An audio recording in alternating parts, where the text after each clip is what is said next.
खासतौर पे इन एग्जाम्स में। देखिए, अगर हम बात करें तो करीबन ये जो एग्जाम्स आज हुए ये करीबन कई सालों के बाद हुए, क्योंकि जिस तरह से जब भी यहाँ पे पुलिस कांस्टेबल की भर्तियां होती थी वो अक्सर इस तरह से होती थी। पहले उनका जो ग्राउंड टेस्ट है वो किया जाता था, या हम कहेंगे कि जिस तरह से यूटी बनी उसके बाद किस तरह से यहाँ पे जो उतार चढ़ाव के देखने मिला, क्योंकि जिस तरह से यहाँ पे जो इस तरह के जो इम्तिहानात वो नहीं हो रहे थे, तो एक लंबे अरसे के बाद इस तरह के जो OMR बेसिक हम कह सकते हैं, जो रिटन टेस्ट होता है ये पहली बार यहाँ पे हुआ, क्योंकि जिसमें मुख्तलिफ जो तुलाब है उन्होंने हिस्सा लिया। क्योंकि जिस तरह से हम देखते आए रोज देखते हैं कि मुख्तलिफ जो हजारों की तादाद में जो नए नए बच्चे आ रहे हैं कॉलेजों से, यूनिवर्सिटियों से, पॉलिटेक्निक कॉलेजों से या मुख्तलिफ इदारों से अब निकल कर आ रहे हैं, और अब वो चाहते हैं यहाँ पे जो उनका रोजगार है वो कहीं ना कहीं मिल सके। इससे पहले यहाँ पे जब भी पुलिस कांस्टेबल की भर्ती होती तो पहले उनकी जो है वो जिस इलाके में डीजी जाता था वहां पे वो सिलेक्शन करता था, क्योंकि वहां पे वो उनके पास क्वालिफिकेशन वो चेक की जाती थी। हम ये कह सकते कि ऑन स्पॉट उनका जो रिक्रूटमेंट वो किया जाता था। उसके बाद दूसरा जो कैटेगरिया यहाँ पे था, उसके बाद वहां पे जो फॉर्म वो सबमिट किया जाता था, उसके बाद उनको ग्राउंड पास करना होता था, उसके बाद उनकी जो हतमी जो रिक्रूटमेंट होती थी वो होता था। लेकिन इस साल जिस तरह से जम्मू कश्मीर पुलिस ने या जो अपने जो पोस्ट है वो SSRB को पहली बार सौंप दिए हैं, ताकि इसमें जो ट्रांसपेरेंसी है वो हो जाए। ओपन मेरिट में कितने आ सकते हैं, बाकी कैटेगरीज में किस तरह से आ सकते हैं, इसके लिए उन्होंने पहले यहाँ पे रिटन टेस्ट का हम कह सकते हैं OMR जो बेस्ड होता है वो पेपर्स यहाँ पे इजरा किए, ताकि उनकी जो काबिलियत है, ज़हीनत है, उसको चेक किया जाता है। उसके बाद ही जो फाइनल लिस्ट होगा उसमें उनके बाद प्रॉपर तरीके पर उनको ग्राउंड क्वालिफाई करना होगा। उसके बाद उनके जो मेडिकल टेस्ट होंगे वो होंगे। तो हम कह सकते हैं कि जिस तरह से एक लंबे कई सालों के बाद इस तरह की जो SSRB ने यहाँ पे पोस्ट निकाले था, यही वजह रही, क्योंकि तकरीबन हम कह सकते तकरीबन 8 और 10 साल बड़ी तादाद में तालिबान ने बिल्कुल शिरकत की, बड़ी बात है और जाहिर है कि ये एक बड़ी कोशिश भी है। वाहिद, आपसे ये समझेंगे कि अभी फिलहाल जिस तरीके से हम ग्राफ देख पा रहे हैं बेरोजगारी का, अनएम्प्लॉयमेंट का, जम्मू कश्मीर में 4.5% ग्राफ बढ़ा है 2021 के बाद से, और लगातार इसमें इजाफा ही होता जा रहा है। ये कितनी बड़ी राहत की बात है JKSSB के जरिए इन एग्जाम्स और आने वाले सभी असामियों की भर्ती के लिए क्या उम्मीद कर रहे हैं तलबा? देखिए, अगर हम देखेंगे तो ये जो इस वक्त जो रिक्रूटमेंट रैली चल रही है उसको काफी यहाँ पे सराहना किया जाता है, क्योंकि जिस तरह से तुलाब ने यहाँ जो पढ़े लिखे बेरोजगार नौजवान है उन्होंने इसमें बढ़ चढ़ कर हिस्सा लिया और एग्जामिनेशन में उन्होंने क्वालिफाई किया। लेकिन उम्मीदें ये की जा सकती हैं कि जिस तरह से इसमें जो ट्रांसपेरेंसी है वो हो जाए, करीबन 4000 के अलावा जो पोस्ट इसमें है, तो कहीं ना कहीं कुछ में जो राहत है, जो स्टूडेंट्स हैं, जो तुलाब है या जो पढ़े लिखे नौजवान हैं उनको जरूर राहत मिलेगी। लेकिन जिस तरह से स्टूडेंट्स या बढ़ते बेरोजगारी पे काबू पाने के लिए सरकार के पास बहुत से वसाइल है, तो इस तरह से बाकी जो जितने भी बाकी महकमे हैं उनमें भी आसानियां बहुत सारी खाली है। तो वो चाहते हैं कि सरकार को उन पोस्ट के लिए भी एडवर्टाइज वो निकालना चाहिए, क्योंकि अगर एजुकेशन की बात करें, हेल्थ सेक्टर की बात करें, बहुत सारे ऐसे यहाँ पे कुछ दफातर है जिनमें जो हम अफरादी कुव्वत है वो बहुत ही कम है। कुछ नए जो पुराने मुलाजिम थे वो अपनी जो नौकरी होती है उनसे सबकदोश हुए हैं। नई रिक्रूटमेंट पॉलिसी अभी तक यहाँ पे नहीं हुई है। या जो टीचर्स का हम कहेंगे कितने टीचर्स की आसामियां यहाँ पे खाली होती है। हायर एजुकेशन की बात करें तो यहाँ पे जितने भी लड़कियां हैं जो पास आउटर्स हैं, जो इस वक्त बेरोजगारी का शिकार बन चुके हैं, वो चाहते हैं कि इन बाकी जो जितने भी डिपार्टमेंट्स में सरकार को चाहिए वहां पे जो पोस्ट हैं वो क्रिएट करें, उनकी एडवर्टाइजमेंट जो होते हैं वो वहां पे की जाए, ताकि जो बढ़ती बेरोजगारी है इस पे काबू पाया जा सके।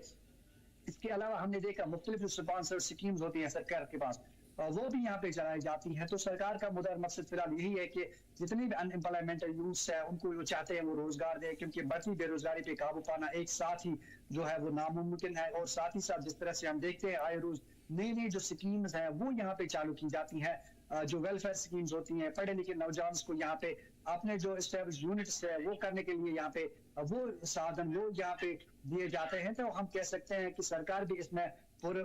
फिक्रमंद है। और साथ ही साथ जिस तरह से नई जो हुकूमत यहाँ पे बरसत इक़्तिदार आई, उनका कहना है कि नई यहाँ पे पोस्ट है वो यहाँ पे क्रिएट किए जाएंगे। और साथ ही साथ जो RET हम कह सकते हैं वहाँ पे उस तरह से यहाँ पे जो टीचर्स की भर्ती है वो हो जाए। जितने भी महकमे हालत की बात करें, NRHM की बात करें, तो यहाँ पे लग रहा है कि बहुत सारी आसामियां उनमें भी है। अगर सरकार चाहिए तो उन असामी की जो एडवर्टाइज है वो निकाले ताकि मुख्तलिफ जो बढ़ती बेरोजगारी का ग्राफ है उसको कहीं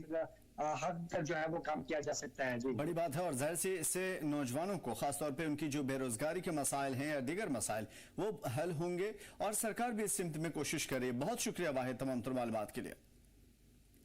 कुपवाड़ा पे नजर डालते हैं जगह एसएसपी कांस्टेबल टेलीकम्युनिकेशन एग्जाम्स के लिए 41 सेंटर बनाए गए थे। एग्जाम से पहले डिप्टी कमिश्नर आयुषी ने सभी मुख्तलिफ अलग अलग सेंटर्स का दौरा किया, इम्तहानात का जायजा लिया और एग्जाम पुरअमन तरीके से खत्म भी हुआ।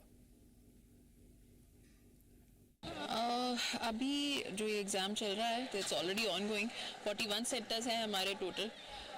स्मूथली हुआ शुरू start and smoothly it's going. So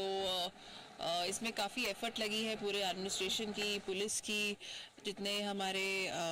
JKSSP के ऑफिशियल्स ऑफ कोर्स उनकी, और हमारे डेफिनेटली HOIs की, टीचर्स की, इन्विजिलेटर्स की। So thanks to them we have been able to successfully अभी तक तो do it. So hopefully it will end well as well. और अरेंजमेंट्स सभी जो सेंटर्स पे इक्वल तरीके से हुए। हीटिंग अरेंजमेंट, क्योंकि अभी ठंड का मौसम है, so we have very good heating arrangements everywhere. Kupwara का रुख करेंगे। एजाज हमारे साथ बराह रास्त जुड़े हुए हैं। एजाज, JKSSB के एग्जाम्स का क्या कुछ रहा तैयारियां? जी अगर अगर बात करेंगे जिला कुपवाड़ा की बात करेंगे तो 41 सेंटर हैं एग्जाम के सेंटर यहाँ पे तैनात किए गए, जिसमें 10,000 से ज्यादा कुछ तलबा फार्म भरा था, लेकिन 3,000 ही कुछ अपेयर हुए थे एग्जाम में। अगर बात करेंगे DC मैम IC स्टूडेंट जो सवेरे निकली थी, वो कई सेंटरों का जायजा ले रही थी, वहाँ पे वो हीटिंग अरेंजमेंट कैसे, एग्जाम कैसे चल रहा है कि वो। अगर बात करेंगे ADC कुपवाड़ा की, वो भी निकले थे। SSP हंदवाड़ा की बात करें, SSP कुपवाड़ा की बात करें, तो हर एक अफसर निकले थे सवेरे से ही, क्योंकि एग्जाम की शेड्यूल था 9 बजे वहाँ पे उनको सेंटर पे पहुंचना था, 12 बजे उनको पेपर लेना था, तो 2 बजे एग्जाम खत्म था। अगर बात करें जब हमने IG student DC ma'am Kupwara से बात की, तो उन्होंने कहा कि स्मूथली चल रहा है, कि मैं देख रहे हैं, मैं खुद विजिट कर रहा हूँ इस कई सेंटरों पे, ताकि जो इनका सीटिंग अरेंजमेंट है या हीटिंग अरेंजमेंट है, क्योंकि सर्दी का मौसम है, तो बच्चों को कोई मुश्किलों का सामना ना करना पड़े। तो अगर बात करेंगे कुपवाड़ा की, तो लगभग 10,000 में से 3,000 जो तलबा थे, उन्होंने वहाँ पे जो अपना आज एग्जाम में अपेयर हुए और एग्जाम दिया, SSB का एग्जाम दिया। बिल्कुल, आपसे भी समझने की कोशिश करेंगे। जिस तरीके से तैयारियां हमने देखी, खासतौर पे आयुषी सुदान तैयारियों का जायजा लेती नजर आई, इस ठंड में या ठंड से बचाने के लिए क्या कुछ इंतजाम देखने को मिले? क्योंकि बड़ी बात है, माइनस टेम्परेचर जा रहा है और ऐसे में इतनी बड़ी तादाद तलबा की, उन्हें सही तरीके से एग्जाम सेंटर में बचा करके रखना, बाहिफाजत उनके एग्जाम करवाना बहुत बड़ी बात है इंतजामिया के लिए। जी अगर बात करेंगे जिला कुपवाड़ा की बात करेंगे, यहाँ पे अगर पूरे डिस्ट्रिक्ट की बात करेंगे, 41 सेंटर यहाँ पे जो मुख्तलिफ स्कूलों, कॉलेजों और मैं थे, वहाँ पे मुख्तलिफ कॉलेजों में 41 टोटल सेंटर में थे। वहाँ पे अगर बात करेंगे 10,000 से कुछ थे जब फार्म भरे थे, लेकिन अब 3,000 वहाँ पे अपेयर हुए। तब सवेरे से जब यहाँ पे अगर बात करेंगे नॉर्थ कश्मीर की जिला कुपवाड़ा की बात करें, तो माइनस का सवेरा होता है यहाँ पे, ठंडी माइनस में चला जाती है, और शाम के वक्त तो डिस्ट्रिक्ट एडमिनिस्ट्रेशन जिसकी खुद निगरानी करते हैं, IC student DC ma'am Kupwara, वो उसकी खुद निगरानी करने जिस सेंटर पे भी हो गए, वहाँ पे हीटिंग का अरेंजमेंट था, कोई बुखारी जला रखी गई, ताकि जो बच्चे वहाँ से आएंगे एग्जाम में, उनको यहाँ पे ठंड महसूस न हो, कि वो अपनी आराम से अपनी जो पर्ची है वो लिख सके। अगर बात करेंगे तो हाई सिक्योरिटी के बीच वहाँ पे एग्जाम होगी, तलाशी पहले उनके साथ प्रेसिंग की जाती है, ताकि कोई ना ऐसी ना किसी तरह की परेशानी ना हो। बिल्कुल एजाज, अभी तक ये सेकंड एग्जाम था, फर्स्ट एग्जाम भी हमने देखा, सेकंड आज हुआ, थर्ड एक और जो एग्जाम होना है JKSSB के दौर फोटोग्राफर या इससे रिलेटेड दूसरे एग्जाम्स, उसकी तैयारियां क्या चल पा रही है? जी अगर बात करेंगे हमें जो फर्स्ट भी हुआ, सेकंड भी हुआ, और थर्ड पे जो एग्जाम होने वाले फोटोग्राफर के, वो 28 दिसंबर को होने वाले। अगर बात करें डिस्ट्रिक्ट एडमिनिस्ट्रेशन पूरी तैयार है कि हर सेंटर में वो हिदायत दी कि स्टूडेंट को हिदायत दी कि वो बच्चों के लिए अच्छे से इकदाम किए गए, चाहे वो सीटिंग का अरेंजमेंट हो या वहाँ पे हीटिंग का अरेंजमेंट हो, ताकि जो, क्योंकि 28 दिसंबर लगभग अगर बात करेंगे तो यहाँ पे बर्फबारी हो सकती है दिन, क्योंकि कुपवाड़ा की बात करेंगे अभी भी कुपवाड़ा की कई हाई रीच में बर्फबारी हो रही है। तो डिस्ट्रिक्ट एडमिनिस्ट्रेशन ने पहले ही कहा कि हम मुकम्मल तैयारी में रहे, क्योंकि हमें पता है कि सेंटर में किस सेंटर में कितने बच्चे हैं और कहाँ से बच्चे हैं, उनके लिए हमने पहले ही इंतजाम किए गए, जिसका सीटिंग के अरेंजमेंट करेंगे या हीटिंग के अरेंजमेंट, ताकि जो वहाँ से दूर दराज इलाकों से बच्चे आ सके, वो अपना इम्तिहान अच्छी तरह से दे सके। जी हाँ, बड़ी बात है और इस तरीके से बच्चों को फायदा भी होगा। क्या वजह रही कि चंद पोस्ट के लिए इतनी बड़ी तादाद में नौजवान पार्टिसिपेट करते नजर आए और इन एग्जाम में शामिल हुए? जी हाँ, अगर बात करेंगे कश्मीर में, ओवरऑल कश्मीर की बात करेंगे, तो जो सबसे बड़ा मसला इस वक्त जो बेरोजगारी का मसला है, कि हर साल या स्कूल से हजारों की हजारों की तादाद में पास आउट होते हैं स्कूल कॉलेज यूनिवर्सिटी, लेकिन ऐसी कोई यहाँ पे प्राइवेट जॉब नहीं जो इनको फिर मिल जाए। हर एक की तमन्ना होती है कि गवर्नमेंट जॉब पीछे की, और वो भी इसलिए अगर बात करेंगे कि 4000 के लिए 5 लाख से ज्यादा फार्म है पुलिस डिपार्टमेंट में देखने को मिल रही, बड़ी बात है, क्योंकि पहले पुलिस डिपार्टमेंट में इतने लोग नहीं पढ़ा करना जाने के लिए, लेकिन अब जो लोगों की जो बेरोजगारी का मसला इस वक्त बन चुका है वादी कश्मीर में, खासकर वादी कश्मीर की बात करेंगे, जब नई हुकूमत आई तो उन्होंने भी अपने जो उनका मैनिफेस्टो, उन्होंने उस मैनिफेस्टो में भी साफ तौर पर कहा कि जब भी हम अपने इक़्तिदार में आएंगे तो हम 1 लाख के बेरोजगारी रोजगार को 1 लाख बेरोजगार नौजवान को रोजगार देंगे। वही अगर बात करेंगे या स्कूल की बात करेंगे, यूनिवर्सिटी की बात करेंगे या कॉलेजों की बात करेंगे, हर साल 10,000 से ज्यादा या 20,000 से ज्यादा लोग निकलते हैं जो पढ़े लिखे, लेकिन उनके लिए हर एक के लिए पॉसिबल नहीं है गवर्नमेंट जॉब, हर एक के लिए मुमकिन भी नहीं हो सकती है। अब अगर बात करेंगे स्टेट गवर्नमेंट की, वो कहीं ना कहीं उन्होंने ऐसी भी स्कीम निकाल के जो वो कह रहे हैं कि खुद नौजवानों को अपनी पैरों में खड़ा होता है ताकि वो खुद के लिए रोजगार कमा सकते हैं। लेकिन ये एक बड़ी बात यहाँ पे कश्मीर में निकल कर आई, कश्मीर में सबसे पहले प्रेफरेंस कश्मीर गवर्नमेंट जॉब को दे रही है, ये क्योंकि यहाँ पे प्राइवेट सेक्टर बहुत ज्यादा कम देखने को मिल रहा है कि प्राइवेट सेक्टर्स का फुकदान है और सरकारी सेक्टर में जॉब की कमी है, और इतने बरसों से जॉब की कमी का शिकार नौजवान कहीं न कहीं इन अपॉर्चुनिटीज को खासतौर पे ध्यान में रख रही हैं, और यही वजह कि बड़ी तादाद में नौजवान आज नजर आए और बेरोजगारी उनकी एक बड़ी वजह रही। बहुत शुक्रिया एजाज हमारे साथ जुड़ने के लिए और तमाम मालूमात के लिए।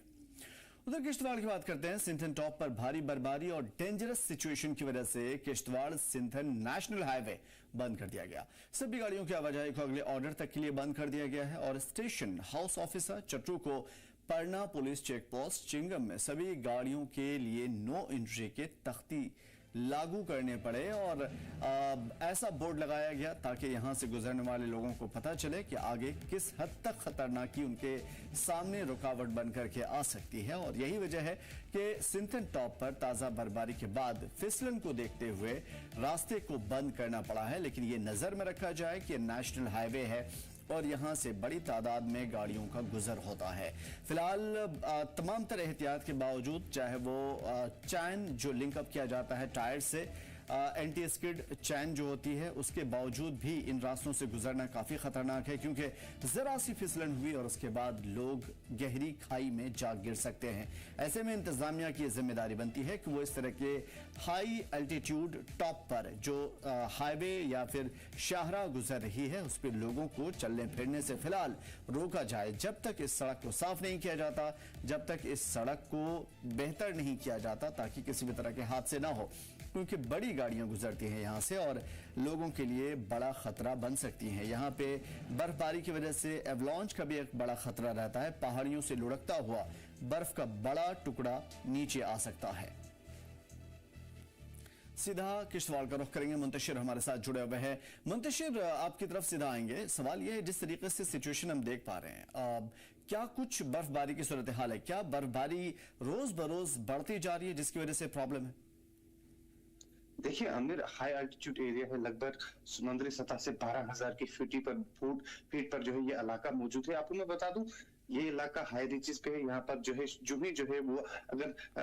प्लेन मैदानी इलाकों में अगर थोड़ी सी जो है वो मौसम अगर आलूदा होता है तो पहाड़ों पर जो है बर्फ पड़ना जो है स्टार्ट होती है। आपको बता दूं, चिनाब वैली में लगातार 2-3 दिन से जो है वो कहीं ना कहीं मौसम जो है वो करवटें बदल रहा है। इस करवट बदलने के चांस में जो है वो हाई रिचेस पे जो है हैवी स्नोफॉल होता है। जो ये सिंथन अनंतनाग कौमी शाहरा, इस पर भी जो है वो कल से ही जो है वो बर्फबारी स्टार्ट हुई है, और इस वक्त की अगर हम बात करें लगभग 3 से 4 फीट बर्फ जो है वो वहां पर मौजूद है। हालांकि NHIDCL ने बताया है कि जल्द से जल्द जो है वेदर क्लियर होता है तो हम जल्द से जल्द इस रोड को जो है क्लियर करेंगे। लेकिन SDM छात्रों और SHO छात्रों की तरफ से जो है वो डायरेक्ट गाइडलाइंस निकाली गई है, किसी भी गाड़ी को जो है वो पारना चेक पोस्ट से आगे जो है जाने की इजाजत नहीं है, क्योंकि बर्फ तो थी, उसके साथ जो है वो डेंस फॉग है, स्लिपरी रोड है, किसी भी गाड़ी के लिए जो है वो वहां चढ़ना जो है वो मुश्किल है, क्योंकि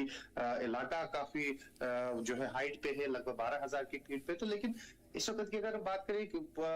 जो है फिलहाल के तौर पर जो है ट्रैफिक को सस्पेंड कर दिया गया है, चाहे वो अनंतनाग से किश्तवाड़ की तरफ गाड़ियां हो या किश्तवाड़ से अनंतनाग की तरफ। आपको मैं पता ये रास्ता काफी शॉर्ट माना जाता है, क्योंकि अगर हम बात करें किश्तवाड़ अनंतनाग रोड की तो कहीं ना कहीं जो है इसमें जो है वो रामबन के लिहाजे से यहाँ पर जो है वो कम टाइम लगता है, लोग इस रास्ते से प्रेफर करते हैं। लेकिन क्या कोई अब जो दूसरा है वो अल्टरनेट रूट है मुंतशिर जहां से लोग गुजर सकते हैं इन रास्तों को छोड़ करके? बिल्कुल, देखिए आमिर, क्योंकि ये जो इलाका है सिंथन टॉप का इलाका, ये किश्तवाड़ को जो है वो अनंतनाग से जोड़ता है, तो कहीं ना कहीं इसके अलावा भी जो है वो रामबन से जो है वो रास्ता है नेशनल हाईवे, जो रामबन से जहाँ जो है वो टनल के जरिए जो है लोग जो है वो श्रीनगर का रुख करते हैं। लेकिन लोगों के लिए जो सिंथन टॉप का इलाका है, क्योंकि टूरिस्ट डेस्टिनेशन है, लोगों को कहीं ना कहीं बर्फ देखने को मिलती है, लेकिन एडमिनिस्ट्रेशन की तरफ से जो है वो नोटिस निकाली गई, किसी भी टूरिस्ट हो या लोकल्स हो, ड्राइवर, किसी को भी जो है वो इस रूट पे चलने की इजाजत नहीं, क्योंकि बर्फबारी पे हालांकि NHIDCL इस पे लगातार काम कर रही है। जो भी जो है वो बर्फ हटाने का काम जो है खत्म होता है, उसके बाद जो है वो गाड़ियां इस रूट पे चल सकती हैं और टूरिस्ट को भी जो है अलाउड किया जाता है, क्योंकि एरिया काफी दूर है, क्योंकि पहाड़ी इलाका है, तो कहीं ना कहीं बर्फ जो है वो लगातार इस एरिया में पड़ती है। आपको मैं बता दूं ये सिंथन टॉप का इलाका लगभग 1.5 से 2 महीने जो है वो बंद रहता है, क्योंकि हैवी स्नोफॉल आता है, जहां पर 15 से 20 फीट की बर्फ भी जो है वो रिकॉर्ड की गई है। जी, अगर किसी सयाह को इन रास्तों से गुजरना हो या फिर वादी की सैर करना हो, अलग अलग मुल्क के मुख्तलिफ इलाकों से वो आना चाहते हो, इस मौसम का लुत्फानंदोज होना चाहते हो, तो इस सयाहत के बीच में उन्हें किन किन बातों का ख्याल रखना पड़ेगा, किस किस तरह से अपडेट होना पड़ेगा उनको? देखिए बिल्कुल, कि सबसे पहले बात यही टूरिस्ट के लिए सबसे ज्यादा गाइडलाइंस यही होती है कि आप जो है वो PCR पुलिस कंट्रोल रूम को जो है वो पहले इन्फॉर्म करें कि क्या रोड सिंथन टॉप का खुला हुआ है, चाहे वो अनंतनाग साइड हो, चाहे वो अनंतनाग PCR में करे, चाहे वो किश्तवाड़ में करे, चाहे NHIDCL की तरफ से या हो नेशनल हाईवे के PCR में कंफर्म करें, क्योंकि हैवी स्नोफॉल होता है, ये इलाका काफी दूर है, तो रोड पे चाहे वो अगर रोड खुला भी होता है, लेकिन सुबह 10 बजे तक किसी भी गाड़ी को अलाउड नहीं किया जाता है, क्योंकि फिसलन होती है, कोहरा होता है रोड पे, तो कहीं ना कहीं उस फिसलन की वजह से जो है वो हादसे हो सकते हैं। क्योंकि कल ही जो परसों ही जो है वो एक JCB जो वहां पर हादसे का शिकार हुई थी, जिसमें ड्राइवर जो है वो बाल बाल बच गया, क्योंकि रोड जो है वो काफी स्लिपरी है। तो इस वक्त की अगर हम बात करें तो कहीं ना कहीं ट्रैफिक जो है वो एहतियाती तौर पर अभी जो है सस्पेंड कर दिया गया है और किसी भी गाड़ी को है अलाउड नहीं किया गया है। हालांकि टूरिस्ट से भी ये कहा गया जब तक ना जो है वो क्लियर रिपोर्ट आती है तब तक किसी भी टूरिस्ट को जो है वहां आने जाने की इजाजत नहीं। बिल्कुल, जिस तरीके से हम देख पाते हैं बर्फबारी के बाद आमतौर पे पूरे मुल्क को ही नहीं बल्कि बैनुल-अक़वामी सतह पे विंटर स्पोर्ट्स का इंतजार रहता है, क्या उम्मीद लगाई जा सकती है इसकी तैयारियों के हवाले से? देखिए, क्योंकि स्नोफॉल अभी उतना हैवी स्नोफॉल नहीं हुआ, क्योंकि जिसपे विंटर स्पोर्ट्स किए जाते हैं, हालांकि एडमिनिस्ट्रेशन की तरफ से चाहे वो अनंतनाग एडमिनिस्ट्रेशन हो, किश्तवाड़ की एडमिनिस्ट्रेशन हो, स्नो स्कीइंग जो है वो इस बार कहीं ना कहीं देखने को फिर से मिलेगा, क्योंकि पिछली बार भी जो है वो एडमिनिस्ट्रेशन ने स्नो स्कीइंग हो, स्नो फेस्टिवल हो, वहां पर जो है वो ऑर्गेनाइज करते हैं, जिसमें स्नो में जो है उसके स्कीइंग करते हैं, तो कहीं ना कहीं टूरिस्ट को जो अट्रैक्शन है वो कहीं ना कहीं टूरिस्ट को वहां पर लाते हैं। लेकिन इस बार जब तक जो है वो स्नोफॉल अच्छे से होगी, उसके बाद ही जो है कहीं ना कहीं जो है वो एडमिनिस्ट्रेशन जो है वो नोटिस निकालती है कि स्नो स्कीइंग जो है वो टीम्स जो है वो पार्टिसिपेट कर सकती है और यहाँ पर जो है वो स्नो स्कीइंग के लिए आता है, क्योंकि टूरिस्ट डेस्टिनेशन है, तो कहीं ना कहीं लोगों के टूरिस्ट मैप पे जो है पहले से ये जगह चढ़ी हुई है, क्योंकि अब कहीं चाहे वो विंटर स्पोर्ट्स हो चाहे वो समर स्पोर्ट्स हो, तो कहीं ना कहीं लोगों के लिए ये अब अट्रैक्शन बन चुका है कि सिंथन टॉप जाना है, वो सिंथन टॉप का एंजॉय कर रहे हैं। लेकिन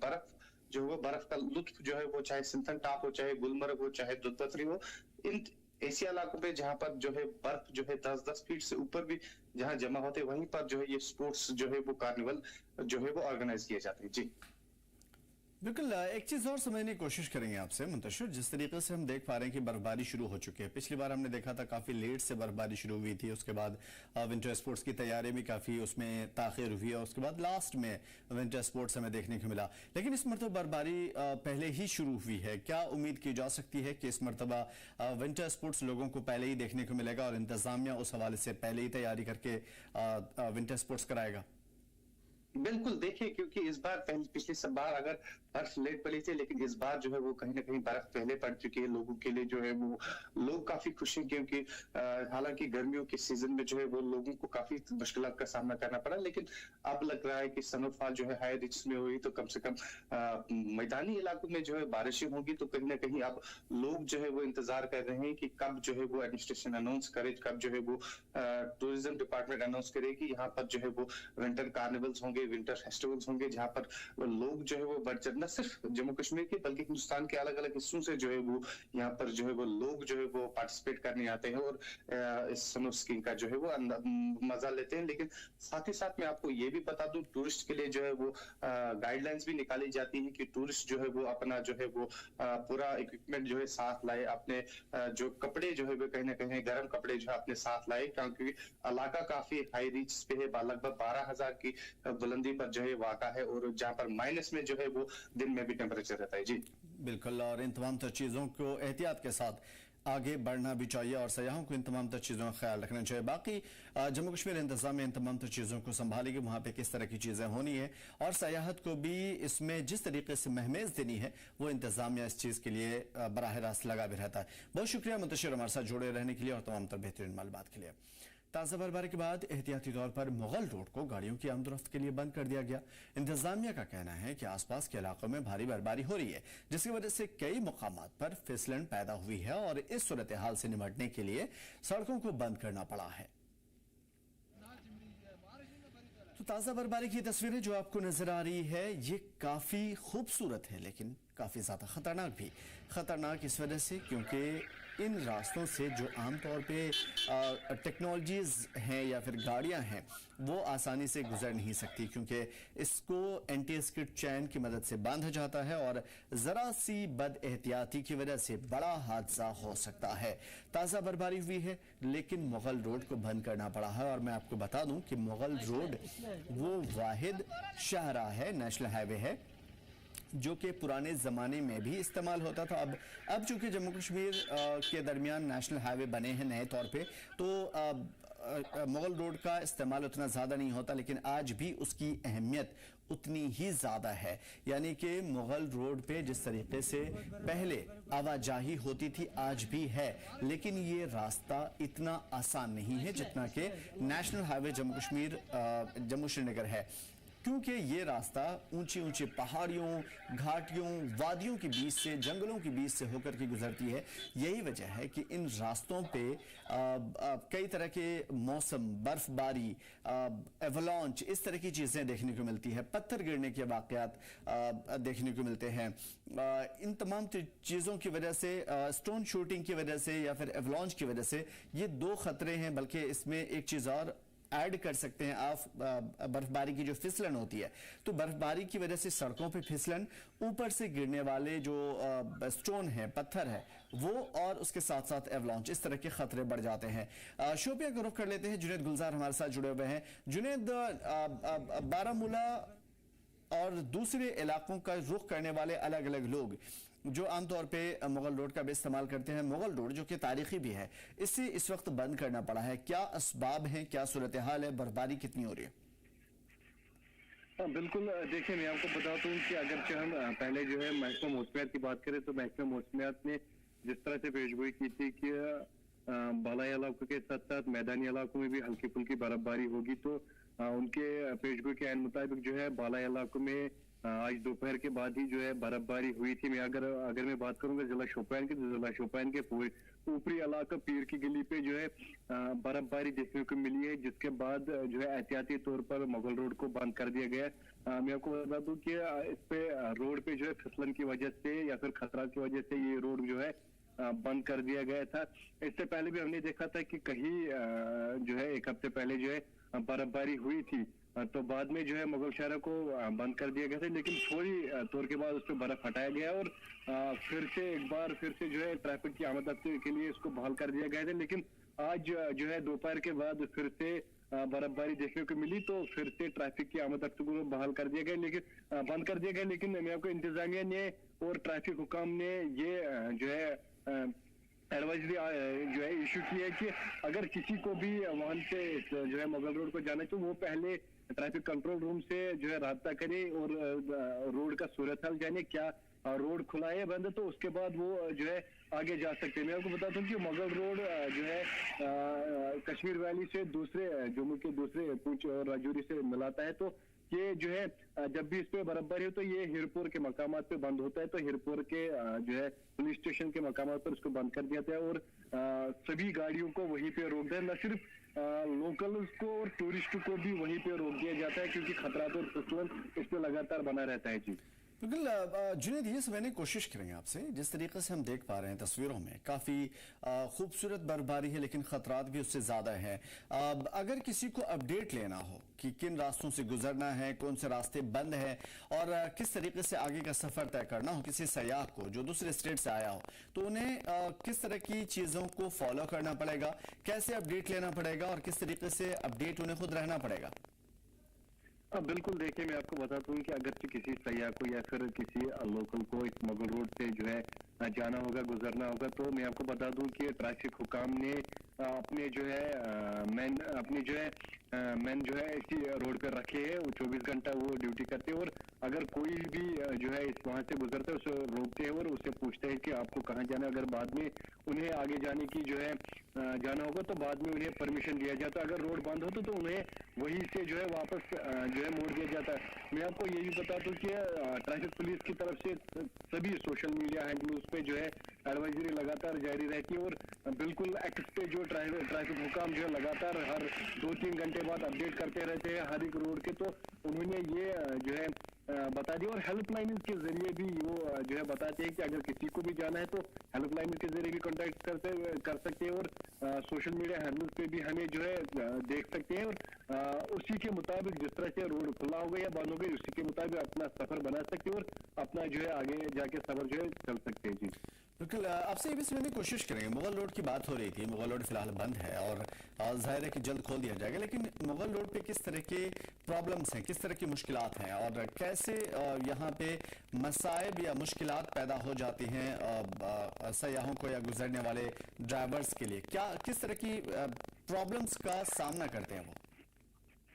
बिल्कुल, देखिए मैं आपको बता दूं कि अगर हमने गुज़श्ता सालों में या इस साल में भी मुगल रोड पे बेसिक फैसिलिटीज की ना होने की वजह से जो है स्टोरीज बनाई है, और मैं आपको बता दूं कि इसमें कहीं पे भी क्रिटिकल केयर यूनिट नहीं बनाया गया है। अगर हम हीरपुरा से लेकर बराबर 3 किलोमीटर बात करेंगे, ये कम से कम 20 से 25 किलोमीटर आता है, इसमें कोई भी क्रिटिकल केयर नहीं है। डिवीजन हीरपुरा में जो मोबाइल नेटवर्क कनेक्टिविटी वो खत्म होती है और बराबर पीर की गली के पास तक जो है कोई किसी पे भी नेटवर्क का नाम निशान नहीं है, तो हम कह सकते हैं कि कहीं पे भी वॉशरूम की फैसिलिटी नहीं है। हम कह सकते हैं कि ये जो बुनियादी फैसिलिटीज है इनके फुकदान है इस मुगल रोड पे, तो इसलिए शायद हम कह सकते हैं कि मुगल रोड को जो है बंद कर दिया जाता है, क्योंकि अगर कोई भी वाहन या फिर कोई भी टूरिस्ट में फंस जाता है बर्फबारी के दौरान, तो वो आगे जाके किसी से रास्ता नहीं कर सकते हैं कि अगर मैं यहाँ पे फंसा हूँ, मैं यहाँ पे जो है अभी बचाना चाहते हैं, लोग ये जो है रास्ता किसी और के साथ नहीं कर सकते क्योंकि मोबाइल नेटवर्क नहीं है, तो उनको जो है हीरपुरा मकाम पे ही रोका जा सकता है। तो हीरपुरा में नेटवर्क आते हैं, उनको वहीं पे जो है रोकते हैं और पीर की गली की उस साइड से बात करें तो पुशाना पे उनको रोका जा सकता है, वहां पे भी नेटवर्क आते। तो ये जो है कम से कम 20-25 किलोमीटर का रास्ता जो है और ये खतरात का रास्ता है, मोड़ भी रहते हैं इसमें, तो फिसलन की वजह से ये भी एक वजह हो सकती है कि फिसलन की वजह से भी तो ये एक बड़ा चैलेंज है जो आमतौर पे लोगों को या सयाहों को सामना करना पड़ सकता है। इन चैलेंजेस से निपटने के लिए क्या इंतजामिया ने कोई तैयारी नहीं की या कोई और रास्ता नहीं अपनाया जिसकी वजह से लोगों को इस तरह की चीजें फेस न करना पड़े? बिल्कुल, मैं आपको बता दूं कि टूरिस्ट्स और मकानी लोग भी लगातार कई सालों से इसके लिए गुहार लगाते आ रहे हैं, अपील लगाते आ रहे हैं, क्योंकि इस पे जो है क्रिटिकल केयर बनना चाहिए, इस पे खासकर जो है मोबाइल नेटवर्क कनेक्टिविटी लगनी चाहिए, क्योंकि 20-25 किलोमीटर का रास्ता है और खतरात का रास्ता है और बर्फबारी इन्हीं किलोमीटर्स पे होती है, तो लगातार वो जो है अपनी आवाज उठाते जा रहे हैं। हम भी जो है लगातार प्रशासन के पास अपनी आवाज पहुंचाते हैं, लेकिन मैं आपको बता दूं कि इस साल जो है डिप्टी कमिश्नर ने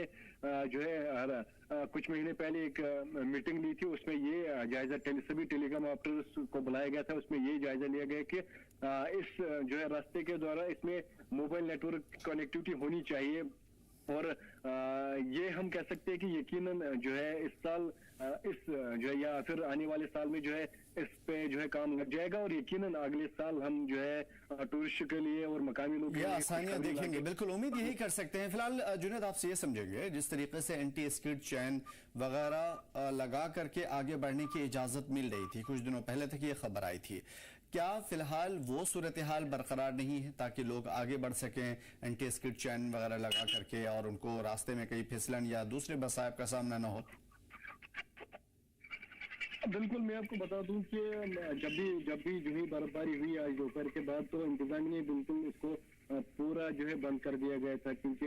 मैंने आपको पहले ही बताया कि एक खतरात का रास्ते पे काफी ज्यादा मोड़ रहते हैं और मोबाइल नेटवर्क कनेक्टिविटी नहीं है इसमें, तो इन्होंने बिल्कुल उसको पूरा बंद कर दिया गया। न सिर्फ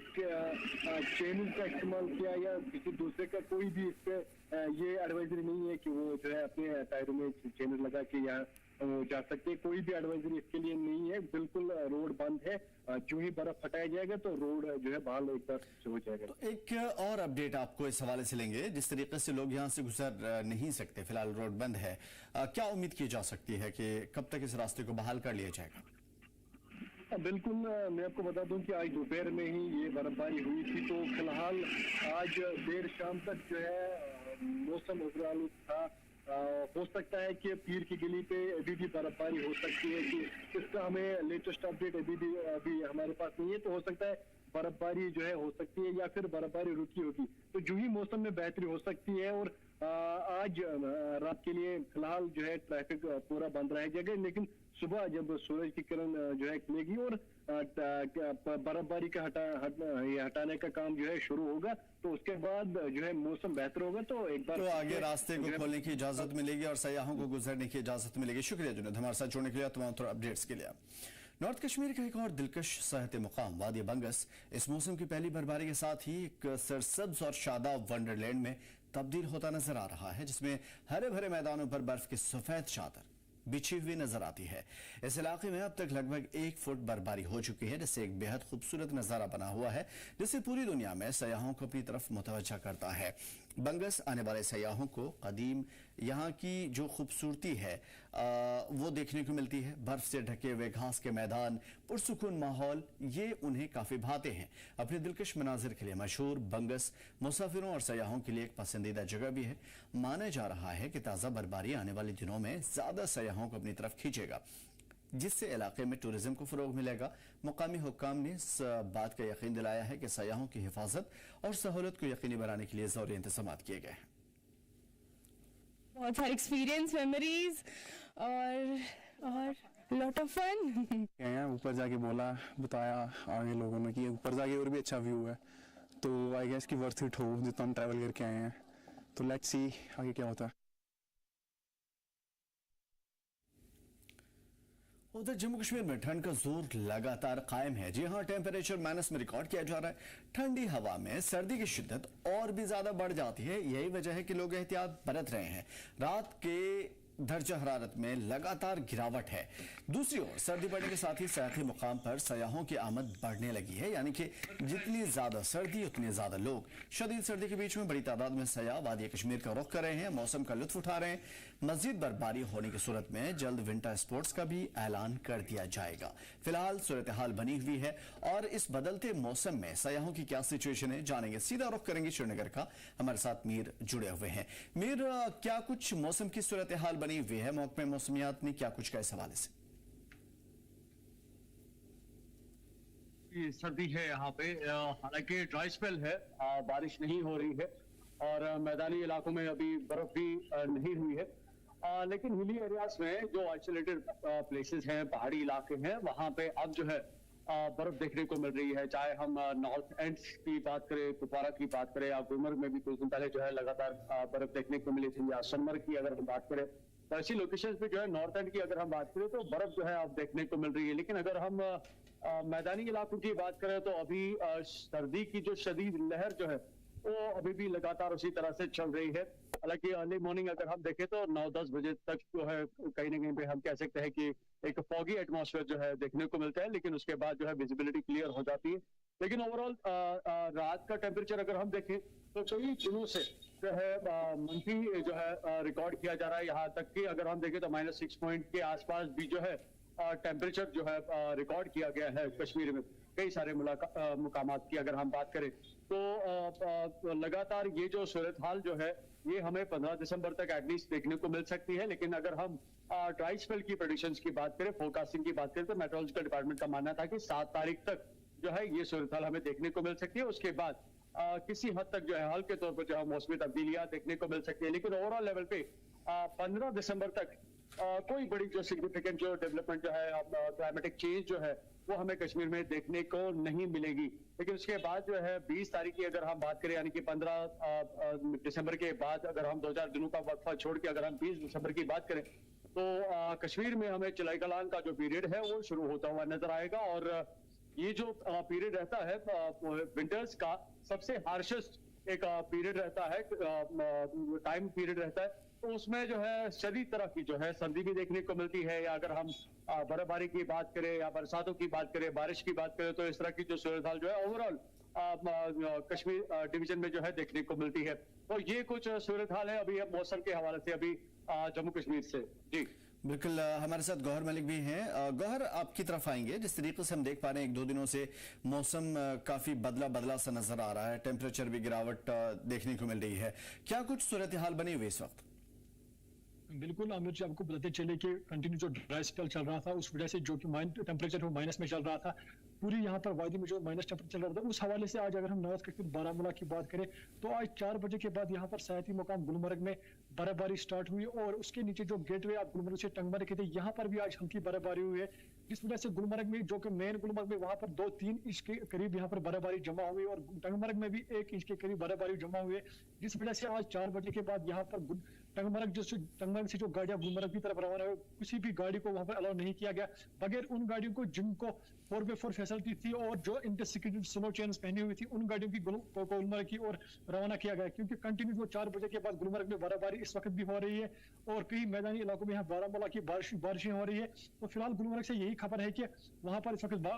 बर्फ हो रही है और सयाह काफी तादाद में इस वक्त गुलमर्ग की ओर रुक कर रहे हैं और वो बर्फ का मजा ले रहे हैं। बिल्कुल बड़ी बात है और बदलते मौसम के साथ बहुत सारी चीजें यहाँ पे होनी भी है। श्रीनगर में जिस तरीके से अभी बर्फबारी की ऐसी सूरत हाल तो नहीं बनी हुई है, लेकिन फिर भी सयाह अगर कोई रुख करता है वादी का तो पहले श्रीनगर का जरूर रुख करना चाहता है। ठंड के साथ आमतौर पर माना जाता है कि सयाहों की आमद में इजाफा भी होता है। मीर, मैं आपसे समझूंगा इस वक्त सयाहों का रश आमदोरफ्त किस तरीके से देख पा रहे हैं? इसमें कोई शक नहीं है, इस वक्त टूरिस्ट एक बड़ी तादाद में जो है इस वक्त कश्मीर आ रहे हैं, क्योंकि अगर हम कश्मीर के गेटवे की बात करें तो श्रीनगर ही है। तो जब भी टूरिस्ट यहाँ आते हैं तो पहले श्रीनगर का ही रुख करते हैं और श्रीनगर के अलग अलग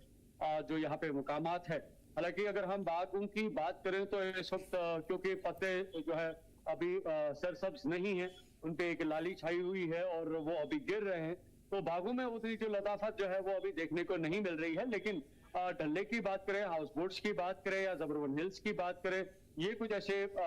मुकामात है जहाँ पे अभी जो है टूरिस्ट श्रीनगर में खासतौर पर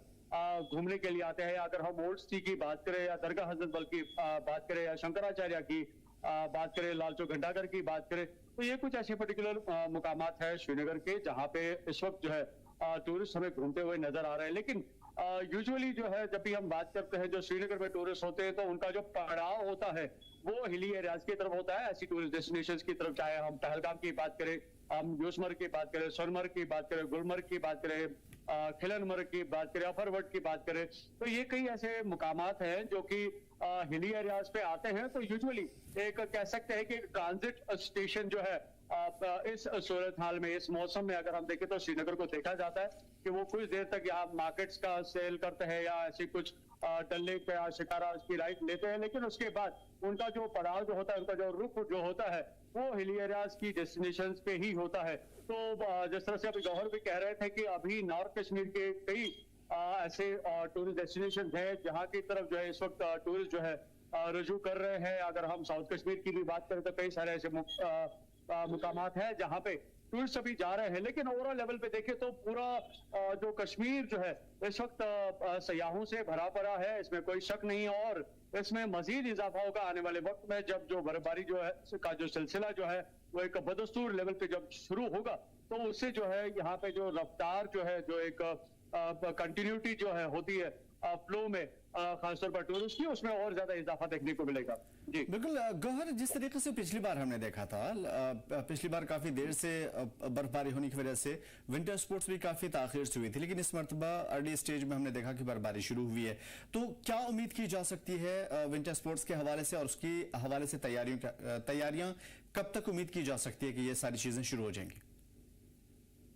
आमिर जी, आपको बताते चले कि यहाँ पर इस वक्त सबकी नजर यहाँ पर बर्फबारी पे थी कि गुलमर्ग में जब हैवी बर्फबारी होती है 10 फीट के करीब बर्फबारी, तो उस पर ये विंटर गेम्स खेली जाती है। तो यहाँ पर इस वक्त सबकी नजर इसी पर थी, क्योंकि बाहर से खिलाड़ी आते हैं, इंटरनेशनल खिलाड़ी आते हैं गुलमर्ग खेलो इंडिया विंटर स्पोर्ट्स खेलने। तो यहाँ पर एडमिनिस्ट्रेशन ने पूरी तैयारियां करके रखी है विंटर गेम्स के लिए। मगर आमतौर पर जो हर साल जो विंटर गेम्स स्टार्ट होती है वो जनवरी के महीने में स्टार्ट होती है। तो अभी यहाँ पर चले कलांग में भी 14 दिन बचे हैं, तो फिर बर्फ पूरी तरह से जम जाती है वहां पर, या आइस स्केटिंग रिंग वहां बना जाता है जिसपे आइस हॉकी खेला जाता है, या स्केटिंग की जाती है, बोर्ड स्केटिंग की जाती है यहाँ पर। तो हर किस्म की जो गेम्स वहां पर खेली जाती है तो वो जनवरी में ही खेली जाती है। तो फिलहाल यहाँ पर एडमिनिस्ट्रेशन ने हर एक इंतजाम करके रखा है। आज भी यहाँ पर एडवाइजरी जारी की है एसडीएम गुलमर्ग ने के यहाँ पर जो गुलमर्ग की तरफ जो रास्ता जाता है वहां पर एंटी स्किड चैनल्स लगाने की कोशिश करे, गाड़ी वाले वहां पर स्किड चैनल्स के बगैर ना छोड़ा जाए। तो विंटर गेम्स के हवाले से यहाँ पर हर किसी की नजर इस वक्त विंटर गेम्स पे है। कब ये यहाँ पर बर्फबारी हैवी बर्फबारी हो तो ये विंटर गेम्स जनवरी में स्टार्ट होती है। जिस विंटर गेम्स में यहाँ पर हर रियासत से खिलाड़ी खेलने के लिए आते हैं, लोकल खिलाड़ी खेलते हैं और इंटरनेशनल खिलाड़ी भी आते हैं। तो फिलहाल यहाँ पर जनवरी में उम्मीद है, जनवरी के पहले हफ्ते में विंटर गेम स्टार्ट होती है। तो इस बार भी बर्फबारी जब होगी, बर्फबारी की उम्मीद है यहाँ पर आने वाले दिनों में। तो जैसे ही बर्फबारी स्टार्ट होगी तो विंटर गेम्स यहाँ पर स्टार्ट होंगी। तो फिलहाल यहाँ पर अभी गुलमर्ग में इतनी बर्फबारी नहीं हुई। आज यहाँ पर 2 से 3 इंच के करीब बर्फबारी हुई है। तो आने वाले दिनों में जब बर्फबारी होगी तो यहाँ पर जो विंटर गेम्स की तैयारी वो इस वक्त जोर शोर से यहाँ पर चल रही है, एडमिनिस्ट्रेशन उसमें लगी हुई है। तो ये सिर्फ अगर इंतजार किसी चीज का है वो सिर्फ बर्फबारी का है, तो कब हैवी बर्फबारी यहाँ पर हो ताकि जो खिलाड़ी वो बाहर से आए वो अपनी विंटर गेम्स का मजा ले सके। और यहाँ पर जो इस विंटर गेम्स की नजर हर एक शख्स पे होती है जो कि यहाँ पर रोजगार से जुड़े हुए हैं। 60,000 यूथ जो गुलमर्ग में काम करते हैं, उनकी यहाँ पर गुलमर्ग में बहुत ज्यादा भीड़ होती है, पैक रहता है गुलमर्ग विंटर स्पोर्ट्स देखने के लिए। यहाँ पर लोकल लोग भी आते हैं, बाहर से भी लोग आते हैं। तो हर के खिलाड़ी जो भी आते हैं, तो विंटर खिलाड़ियों के साथ साथ बहुत से यहाँ पर टूरिस्ट भी आते हैं विंटर गेम्स देखने के लिए। तो हर एक की नजर अगर इस वक्त है वो बर्फबारी पे, कब यहाँ पर बर्फबारी हो और कब ये विंटर गेम्स स्टार्ट हो, ताकि यहाँ पर जो खिलाड़ी या लोकल लोग वो इस विंटर गेम्स का मजा ले सके और लोगों का रोजगार भी इससे जुड़ा है वो भी यहाँ पर बढ़ जाए। जी आमिर जी, बिल्कुल। जिस तरीके से हमने देखा था मीर इससे पहले के प्रीवियस ईयर्स में, जब भी विंटर शुरू होती है, सर्दी का मौसम शुरू होता है, उसके बाद ही इंतजामिया अपनी तमाम तर तैयारियों में जुट जाता है। अलग अलग डिपार्टमेंट मीटिंग करते हैं एक साथ और तमाम तर तैयारियों का जायजा लिया जाता है। इस मरतबा ऐसी चीजें देखने को नहीं मिली। क्या अब तक इस हवाले से कोई मीटिंग हुई है, तैयारियों का जायजा लिया गया है इन तमाम तर चीजों के हवाले से सयाहों के सही इस्तकबाल करने के लिए? वेल देखिए, इसके 2 पहलू है। पहले मैं एडमिनिस्ट्रेटिव लेवल पे लेके आता हूँ और डिविजनल कमिश्नर की तरफ से ऑलरेडी इसको लेकर जो है कई रिव्यू मीटिंग्स हुई हैं, जिसमें विंटर प्रिपेयर्डनेस को लेकर जो है जो इंतजाम किए जाने चाहिए एडमिनिस्ट्रेटिव लेवल पे, उन सभी को लेकर जो है प्रोएक्टिव मैनर में एडमिनिस्ट्रेटिव ने जो है इंतजाम करके रखे। और जो कंसर्न डिपार्टमेंट्स हैं उनको ऑलरेडी एडवाइस किया गया है कि वो विंटर्स के हवाले से प्रिपेयर रहें और जो भी जरूरियात जिंदगी से जुड़ी हुई जो चीजें हैं, फैसिलिटीज जो है या रिक्वायरमेंट जो है, उन सभी को जो है प्रेयर लेवल पे मेंटेन किया जाना चाहिए, ताकि आने वाले वक्त में जब हार्शेस्ट टाइम रहेगा विंटर्स में, तो उस वक्त जो है लोगों को किसी भी तरह की कोई परेशानी का सामना ना करना पड़े। तो ये पहलू है एडमिनिस्ट्रेटिव लेवल पे। दूसरा अगर हम देखें तो जो श्रीनगर के जो एमएलएज है, अगर हम बात करें श्रीनगर डिस्ट्रिक्ट की, पहले मैं कश्मीर लेवल की बात कर रहा था, अभी मैं श्रीनगर डिस्ट्रिक्ट की बात करूँ। जितने भी यहाँ पे एमएलएज हैं 8 सीटों की अगर हम बात करें तो सभी एमएलएज ने अभी तक जो है अपने अपने कॉन्स्टिट्यूएंसीज को लेकर जो है रिव्यू मीटिंग्स ली है, जो कि कंसर्न डिपार्टमेंट्स के जो ऑफिसर हैं उनके साथ बातचीत की गई है। और इस प्रिपेयरनेस को लेकर जो है जो खातर खा जो इंतजाम किए जाने चाहिए उन सभी को जो है ऑन टेबल जो है डिस्कस किया गया है। और बिल्कुल गवर्नमेंट और एडमिनिस्ट्रेटिव लेवल पे जो है ये एश्योर किया गया है कि आने वाले वक्त में जब विंटर्स हार्शेस्ट लेवल में होंगे तो उस वक्त भी सरकार पूरी तरह से तैयार है। एडमिनिस्ट्रेशन बिल्कुल सभी चीजों को निपटने के लिए बिल्कुल तैयार है, चाहे हम किसी भी डिपार्टमेंट की बात करें, चाहे हम पीएच की बात करें या हेल्थ डिपार्टमेंट की बात करें, ट्रांसपोर्टेशन की बात करें, सीएपीडी की बात करें जिसमें सप्लाईज की बात आती है, या अगर हम इलेक्ट्रिसिटी डिपार्टमेंट की बात करें, केपीडीसीएल की बात करें, तो हर एक डिपार्टमेंट जो है उनको ऑन टेबल लिया गया है। उनके साथ प्रीवियसली जो है कई मीटिंग्स की गई है जिसको लेकर जो है इंतजाम के जो खातर खा इंतजाम जो यहाँ जम्मू कश्मीर में किए जाने चाहिए उन सभी को लेकर जो है ऑलरेडी बातचीत की गई है। और एडमिनिस्ट्रेशन का मानना है कि वो अभी बिल्कुल तैयार है, क्योंकि एक इम्पोर्टेंट फैक्टर जो है आज के वेदर के साथ जुड़ा हुआ है, क्योंकि एक वेस्टर्न जो डिस्टर्बेंस है जो कि कश्मीर आने वाली है, जिसे हम ला नैना के नाम से अभी जान रहे हैं, ये एक सिवियर कोल्ड वेव रहेगा जो कि जम्मू कश्मीर वारिद होगा। और जब ये यहाँ पे होगा तो उस वक्त हेवी लेवल पे जो है हमें बर्फ भी देखने को मिल सकती है, एक हेवी लेवल पे जो है रेनफॉल भी देखने को मिल सकता है। और जिस तरह से अभी हम टेम्परेचर्स को रिकॉर्ड तोड़ते हुए नजर आ रहे हैं, हमें रिकॉर्ड देखते हुए जो रिकॉर्डिंग्स की जा रही है, तो उसका बड़ा जो एक बेसिक रीजन जो है वो ला नैना का यहाँ पे दस्तक देना है, जिसकी वजह से कश्मीर आज जो है बिल्कुल एक हार्शेस्ट जो है विंटर यहाँ पे फेस करने वाला है। तो कहीं ना कहीं पे वो भी एक बड़ा चैलेंज रहा है एडमिनिस्ट्रेशन के लिए, जिसको लेकर जो है ऑलरेडी संजीदगी से जो है वेरीफाइज किया गया है, प्लानिंग्स की गई है, और उन प्लानिंग्स को कैसे एग्जीक्यूट किया जाएगा वो जब यहाँ पे ला नैना की जो दस्तक होगी तब वो सारी जो इम्प्लीमेंटेशन होगी, एग्जीक्यूशन होगी, जो भी प्लानिंग्स अभी तक एडमिनिस्ट्रेटिव लेवल पे की गई है वो की जाएगी। तो ओवरऑल लेवल पे ये कह सकते हैं कि जो मौसमी सूरत हाल है उसको मद्देनजर रख करके तैयारी की जा रही है, बड़ी बात है। और इस मरतबा कहा भी गया है कि इस मरतबा हार्श कंडीशन हो सकता है, तो अगर इस तरह की चीजें होती है, चिलई कला की शुरुआत होती है और ज्यादा ठंड बढ़ जाती है आम साल के मुकाबले में, प्रीवियस ईयर्स जितने भी गुजरे हैं, तो उस हिसाब से इंतजामिया तमाम तर तैयारी में जुटा हुआ और उम्मीद यही की जा रही है कि इस मरतबा सयाहों को और भी ज्यादा बेहतर तरीके से यहाँ पे सयाहत में या फिर स्पोर्ट्स में या दीगर चीजों में मजा आने वाला है, बेहतर यहाँ पे वो लुत्फ उठा सकेंगे। और यकीनन जम्मू कश्मीर तैयार है तमाम तर सयाहों के लिए और तमाम तर अपने गेस्ट मेहमानों के लिए। बहुत शुक्रिया हमारे साथ जुड़ने के लिए मीर। और